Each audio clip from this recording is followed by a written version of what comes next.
where are we going to pick up this evening in class? Chapter 13. So what did we leave off with in chapter 12? Yeah, the persecution of the church, right? We go all the way back, and you have the woman. The woman in verses 1 through 6, we could say, represents the remnant of God's people and the times before Christ. And so Satan was waiting there, essentially, for the time in which the child would be born in order to devour him. The child was caught up into heaven, and he was sat down in the right hand of the throne of God, and the woman was taken away into the wilderness so that she could rest. In verses 7 through 12, you have the war which takes place in heaven. This isn't necessarily an historical account, but it's trying to give us the idea that Satan has been overcome. And that's an idea that has surfaced several times in our study of the book of Revelation. It's something that the Christian needs to have in the forefront of their mind, because as we look at Satan, you look at the descriptions of Satan in chapter 12, he is a red great dragon. He has that murderous character about himself, and he is not to be underestimated. His tail swept away a third of the host of heaven, so he took away with him a portion of God's angels and made them his own. And to be able to do such a thing, to be able to lead astray those who had an eyewitness of the Father himself, that takes a lot of influence, and it takes a lot of power, and it takes a great amount of tact and deceitfulness. And so as we look at Satan, he's not supposed to be underestimated, but you're not supposed to look at him and say, there's no way I can overcome this. He's already been overcome in heaven. Now you just have to overcome him on earth, and you can do so, Revelation 12 and verse 11, by being of those who are covered in the blood of the Lamb, who keep the testimony of God and of the Lord Jesus Christ.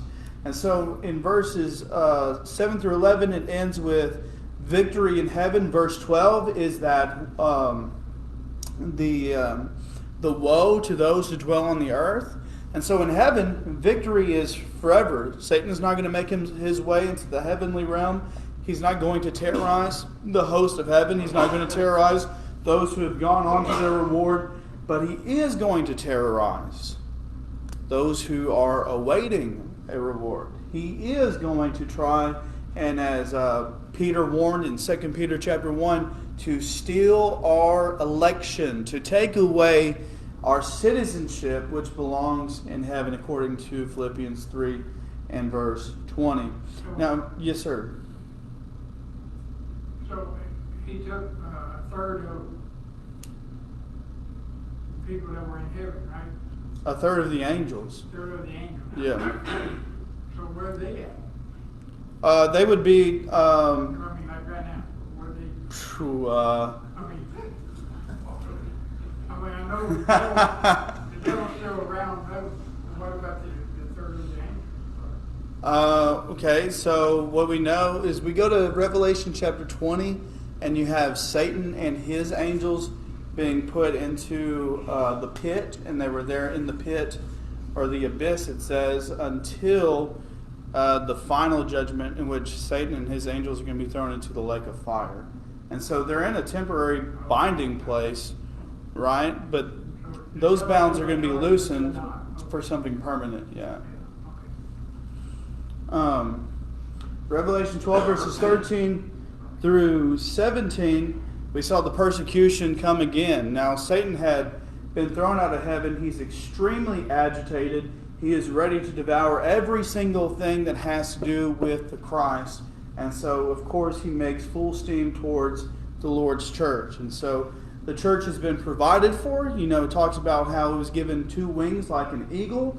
And that is to talk about the provision and the care and the endurance which God has blessed his people to have, which would ultimately be found in him. The woman is not going to find refuge in hiding of herself. The woman is going to find refuge in hiding itself in the Lord. You think about, maybe it's in Psalm 46. I know it's not Psalm 46 verse 1, but I believe it's in Psalm 46, where David talks about his refuge, his hiding place, being in the Lord. You saw that Satan tried every attempt, which he had, at least at that time. He tried to send fire from his mouth. The idea there is this would be perhaps some accusations against man. Whatever it is, it was a violent attempt in order to turn people away from the church. And the Lord opened up the earth. And so you know that God's going to take care of you. God's going to do everything within his character to take care of his people. But nonetheless, if you're going to be those who remain faithful, verse 17, you have to be those who keep the commandments of God and hold to the testimony of Jesus Christ. I think it was verse 11. It says, the Lord of hosts is with us, God of Jacob is our refuge. Is that what you're looking for? What is that? It's always in verse 1 as well. Yeah, also verse 1.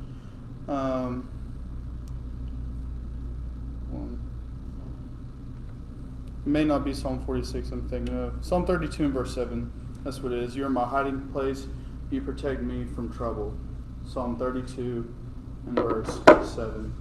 All right, let's see here. Verse 17, we left off, the dragon is furious. So going into chapter 13, this is the dragon's response, right? The dragon's already tried to send out fire. The Lord opened the earth to swallow the fire. So now he's furious. Here's attempt number 1. We look here at verses 1 through 10, and we see a beast that emerges from the sea. And when we look here at verses 1 through 3, we're going to take note of the appearance of the first beast, that being the beast that came from the sea.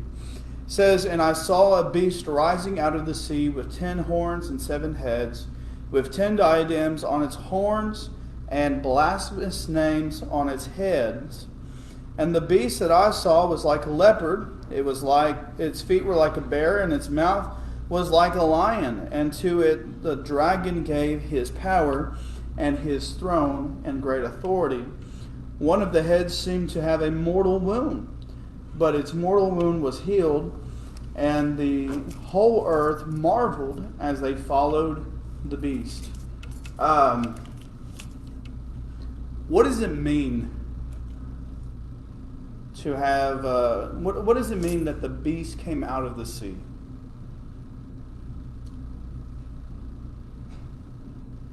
There's some analogy, I can't go up to the top here, a reference to the sea, talking about people or nations. So again, the implication would be a beast which has very similar marks to the dragon itself, rising up out of the people itself. Right. So where I'm trying to direct this is an understanding that the beast of the sea represents a foreign power. Okay, this is representative of a foreign power. And so this would be a foreign power that carries out a major role in doing the work of Satan, which the work of Satan is what? Destroy the church. Destroying the church, persecuting the church. And this foreign power, if we're following the timeline, would be Rome. Rome would be this foreign power. You look at the beast, its likeness is like the dragon. It's like the dragon, the fact that it has 10 heads, not 10 heads, but 10 horns. It's like the dragon in that it has 7 heads and 10 diadems on the horns.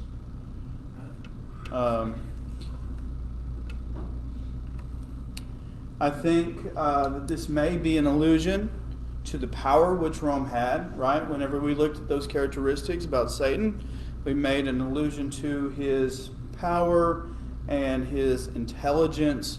But really, I think the biggest takeaway is acknowledging the fact that Rome shared Satan's likeness because they had, in a way, allowed for themselves to become Satan's spawn, to become a child of Satan.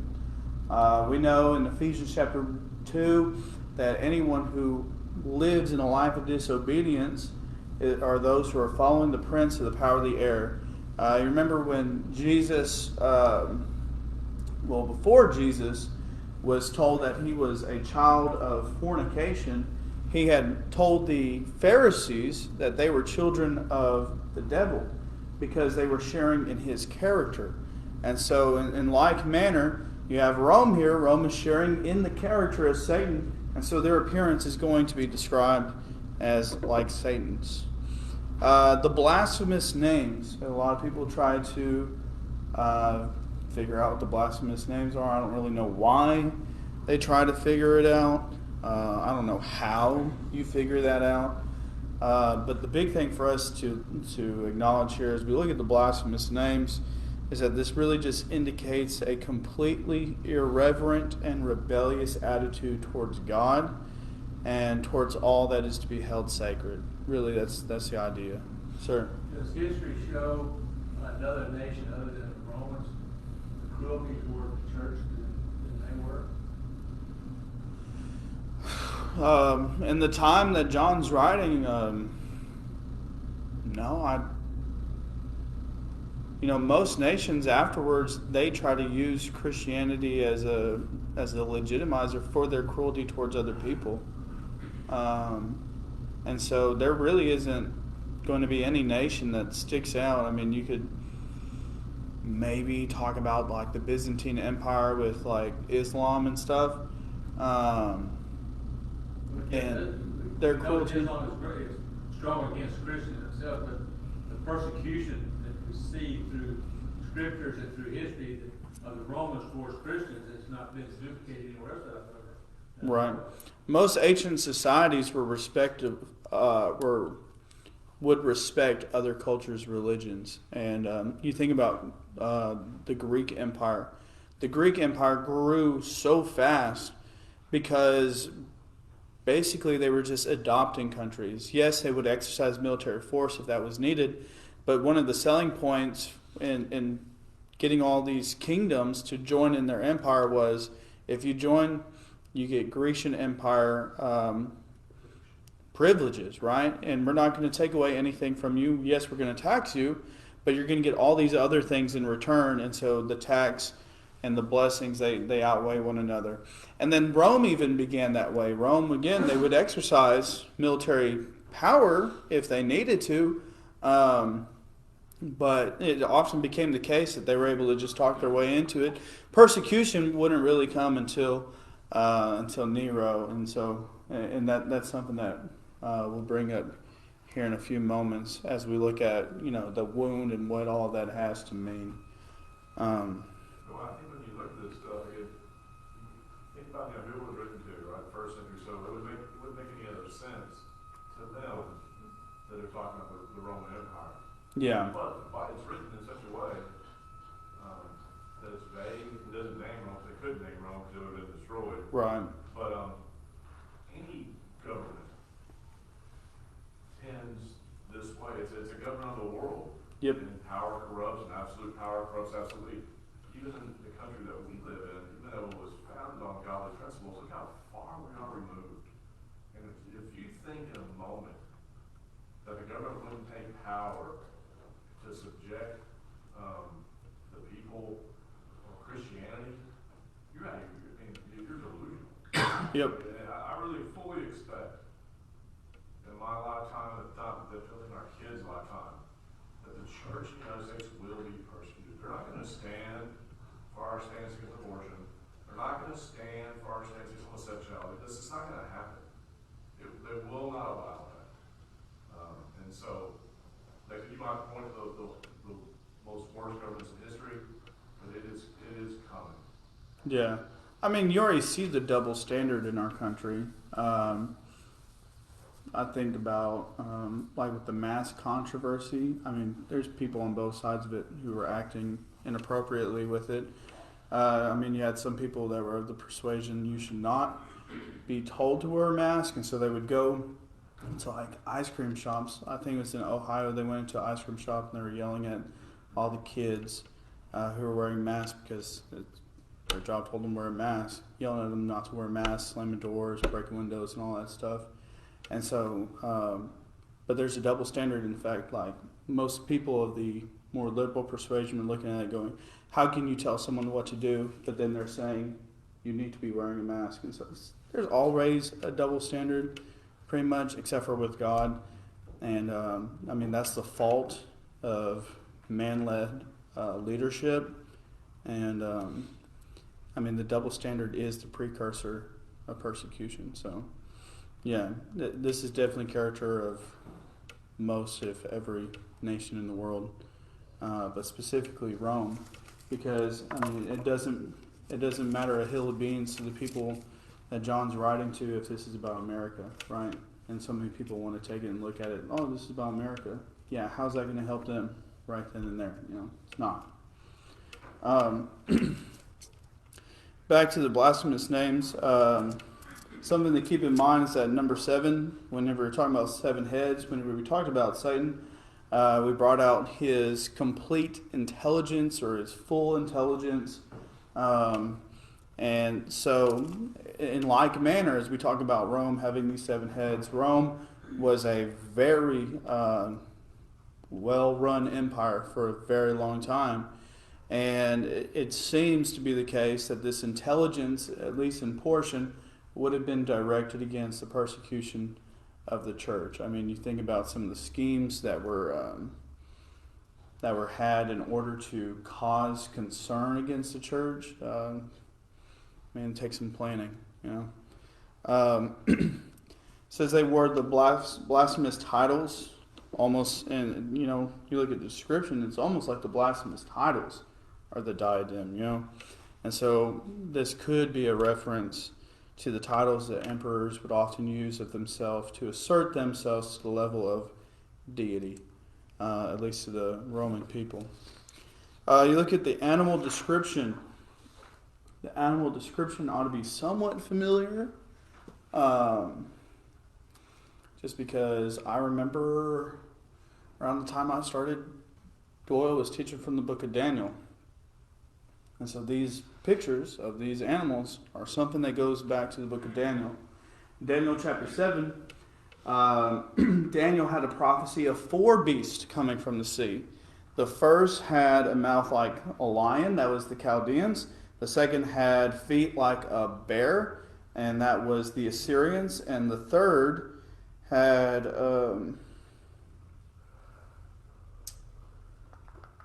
where is it? The third was like a leopard, and so that was the Greeks. And then in Daniel's vision, in Daniel chapter 7, it talks about a 4th beast whose appearance was just absolutely disgusting. Nothing you wanted to look at. It was terrifying to its core. And, I mean, we kind of come to Daniel 13, and you see this beast being described in all 3 ways as the previous beast in Daniel 7. So maybe the idea here is that Daniel 7 is a prophecy concerning Rome and its terror upon the church that was to come. And here we see that connection piece. Let's see. Okay, we look here. What do you notice about the beast in verse 2? After we look at its appearance, what do we see in verse 2? Yeah, he's given power. He's given authority by Satan. And so the thing to keep in mind here is though Satan has been cast down, though Satan has been defeated, he still continues to rule in kingdoms which do the works of evil. And that's because they have yielded himself to them. It's not that Satan has overcome them in the sense that he has exercised a special ability of power over them in order to twist their will, but they have yielded their will to him. Then you come to the part about the mortal wound. The mortal wound is a little interesting here. This wound was a sustained wound against the beast and its mission. It says that he had a mortal wound, but then that wound is healed. The mission that was laid forth by Satan for the beast was the persecution of the church. And so, under what Roman emperor did the persecution of the church begin? It was Nero. Nero reigned from 54 to 68. 68 is whenever he died. But persecutions of the church grew rampant in 64. How did persecution of the church begin in Rome? What did Nero do in 64? Fire accused the Christians of doing it. Yeah, he lit the city of Rome on fire and accused the Christians of doing it. I mean, that's absolutely crazy. But evidently, he did it in such a deceitful manner, in such an intelligent manner, that people were persuaded. And so this might add a little legitimacy to the seven heads being about his intelligence.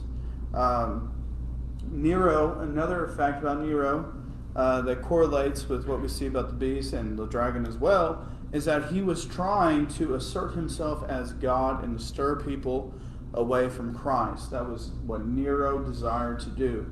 In fact, to try to keep this illusion alive, after Nero died, he had several people who were his friends come out of the woodwork. I mean, they tried their best to make their appearance like his and to continue his reign so that the image of Nero as the Christ would not fade from the Roman mind.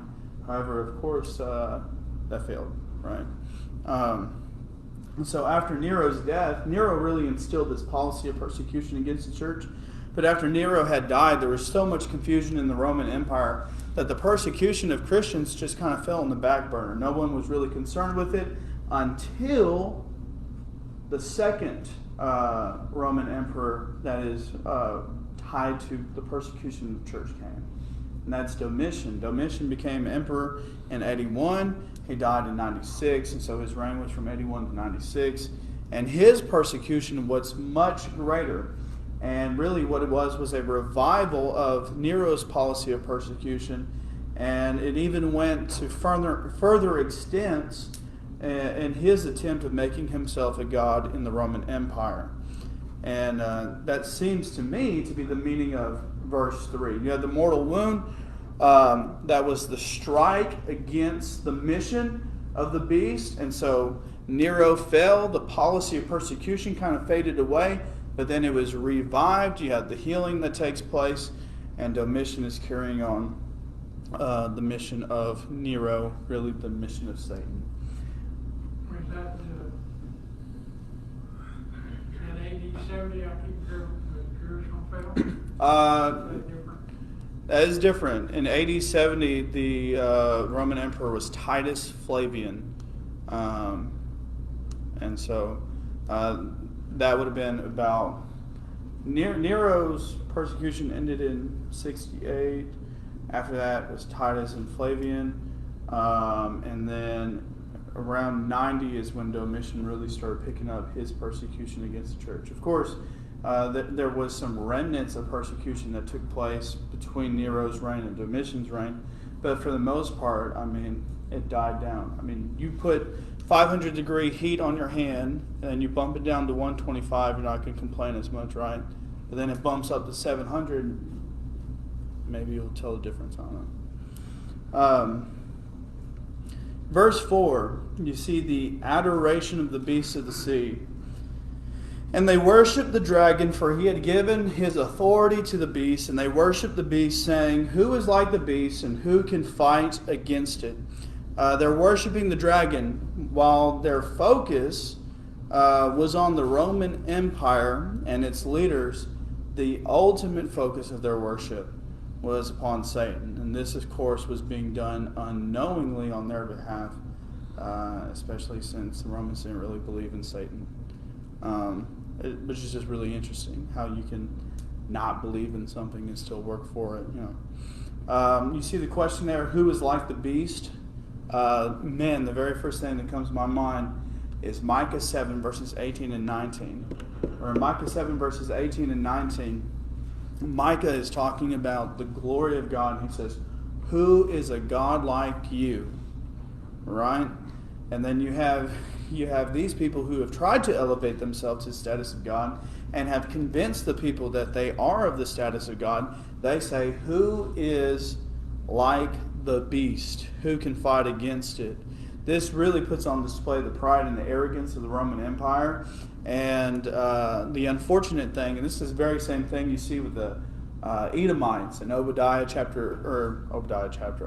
in verses 3 and 4, is that there was such an arrogance, but man, they were gonna crash hard. Obadiah verses 3 and 4, God talks about how the Edomites considered themselves to be almost like the Titanic, right? Unsinkable. You can't bring me down from my cleft, but God says, I'm going to bring you down with swift destruction. And so, same thing is going to happen to the Roman Empire in a short time. Verses 5 through 10, you have the authority of the beasts of the sea. And the beast was given a mouth uttering haughty and blasphemous words, and it was allowed to exercise authority for 42 months. It opened its mouth to utter blasphemies against God, blaspheming his name and his dwelling, that is, those who dwell in heaven. And it was allowed to make war on the saints and to conquer them. And authority was given it over every tribe and people and language and nation. And all who dwell on earth will worship it. Everyone whose name has not been written before the foundation of the world in the book of life of the Lamb who was slain. If anyone has an ear, let him hear. If anyone is to be taken captive, to captivity he goes. If anyone is to be slain with the sword must he be slain. Here is a call for the endurance and faith of the saints.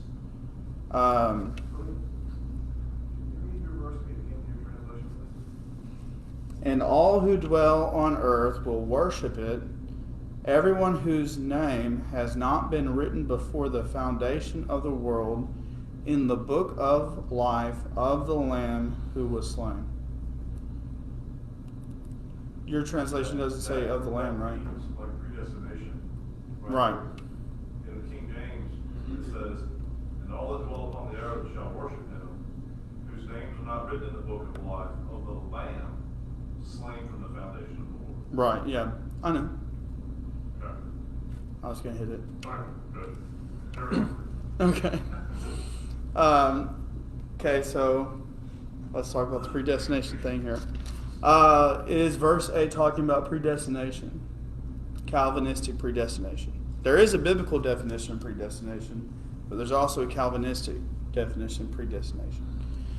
It's not talking about the Calvinistic predestination. Calvinistic predestination tells us that God has already picked individual people from the foundation of the world whom he will save. And there's nothing that anyone can do of their own self in order to be saved. Biblical predestination is, and we read about it in Ephesians chapter 1 and verse 3, that he has chosen us before the foundation of the world.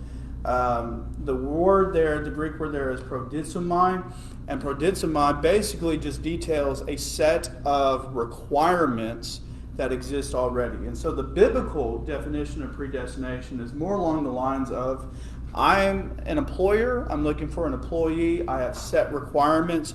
Whoever meets those requirements, that is the person I will choose. And it's the same thing with Christianity. There are set requirements for those who would be saved, and you can meet those requirements. Every single person can meet those requirements. However, so many people will choose not to. And you can think of John 3 and verse 36 for that. You think of Matthew 7 verses 13 and 14. But the desire of God remains to be that everyone would be saved. You see that 1 Timothy 2 and verse 4, 2 Peter 3 and verse 9, and John 3 verses 16 and 17. So I know it's a funky reading in my translation. I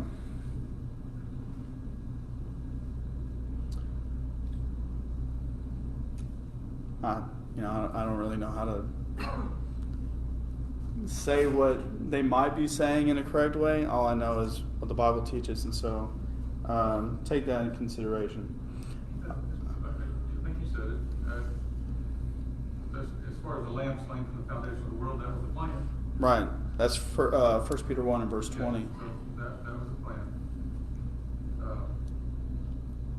And all of those who are going to be on earth that worship him, whose names are not written in the book of life, well, those are the ones who are not saved, are the ones who are worshiping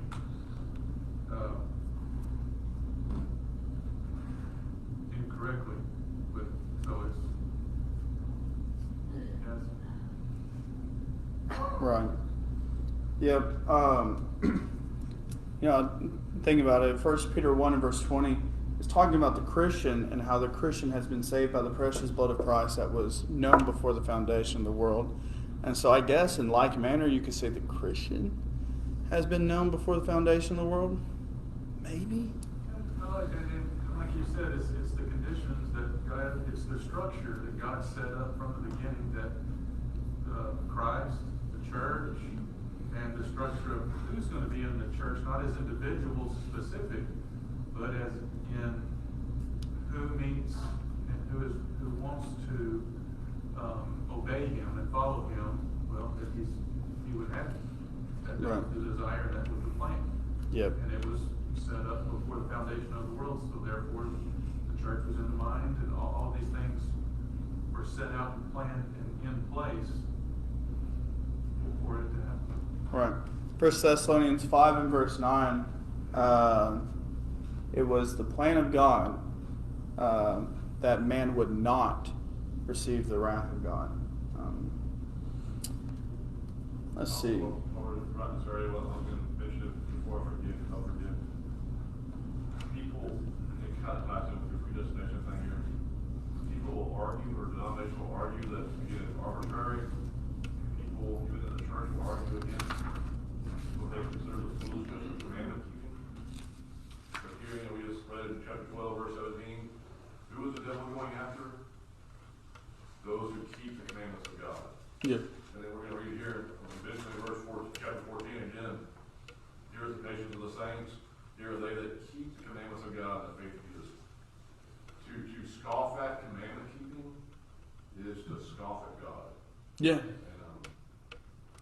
I mean, that's the very idea of deceiving yourself, right? I don't need to keep commandments.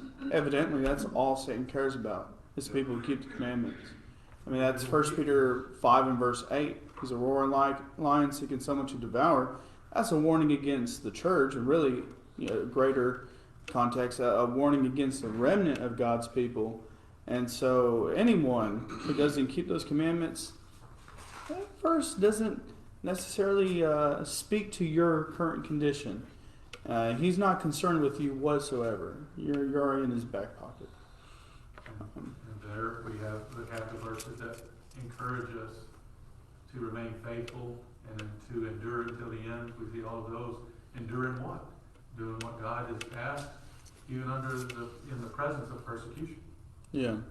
If I'm not doing what God's asking, that persecution's not going to come. And if I see someone as persecution, I mean, again, self-deception. Try to make yourself feel holy when you're not. Let's talk about the authority the beast was given right quick. Given 42 months to exercise his authority, so it's for a set, limited time, okay?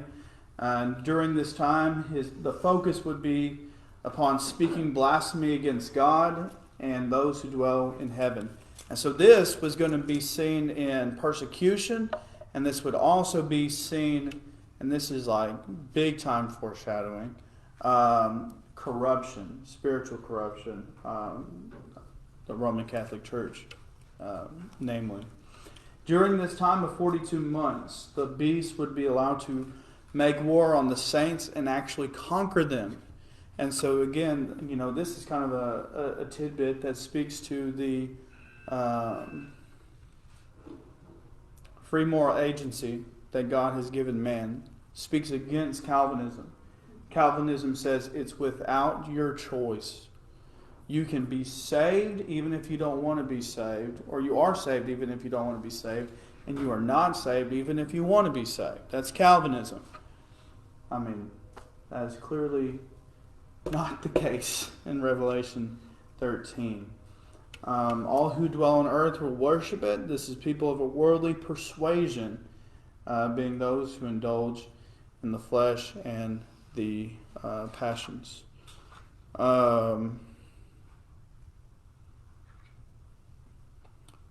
Verse 10, you have that call to endurance and faith of the saints.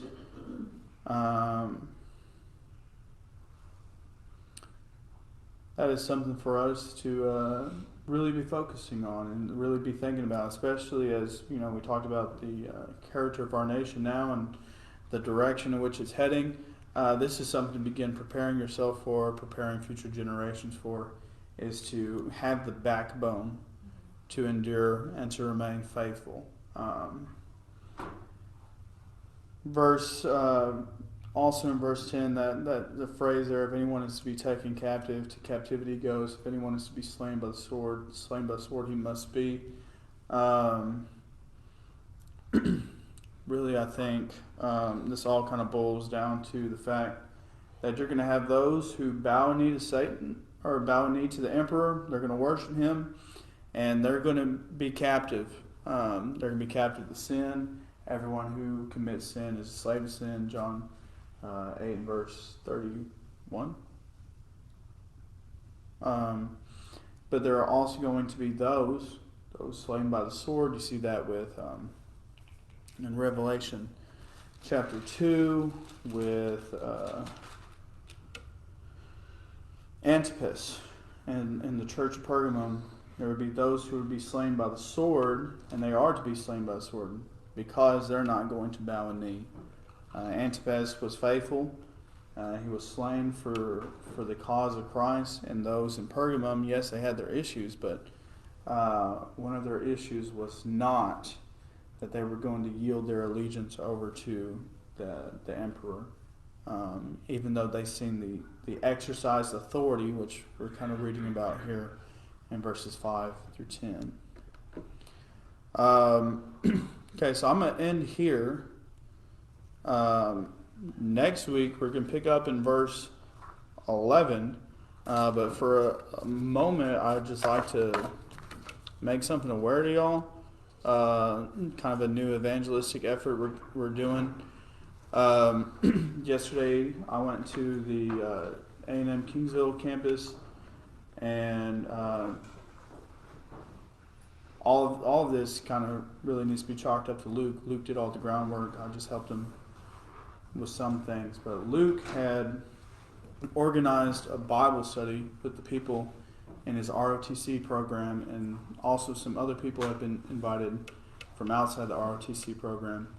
So I went yesterday, did devotional for them, and it was very well received, and it's something that's going to be taking place weekly. We're going to do a Bible study weekly, and so I bring that up to ask for prayers, and then also just another work to be mindful of. I think you had 8 in attendance outside of Luke. 9. 9? Yeah, we had 9, and next week the number is supposed to be like 15 or something, so we'll see. All right. Thank you all. Appreciate it.